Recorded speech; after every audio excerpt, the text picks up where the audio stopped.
ये हमारे अमरीश मिस्त्री जी हैं, बिलोचपुरा के हैं। देखो जी, अपना परिचय दो जी। अमरीश मिस्त्री बिलोचपुरा के भट्ठा बनाने में एक्सपर्ट हैं जी। कैसा भी भट्टा हो, जिग जैग का भट्टा हो, सादा भट्टा हो, कैसा ही भट्टा हो बनाने में। देखो हमारे भट्टे को तैयार कर रहे हैं जी।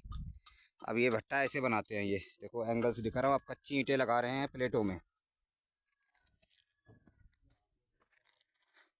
देखो जी, ये प्लेटें तैयार की जा रही हैं। अमरीश मिस्त्री बिलोचपुरा के हैं जी, बागपत डिस्ट्रिक्ट। देखो डाट लगा रहे हैं, ये होल बनते हैं, इसी में से धुआं निकलता है। देखो सिस्टम बहुत होते हैं भट्टे में, सारे अपडेट कराएंगे आपको।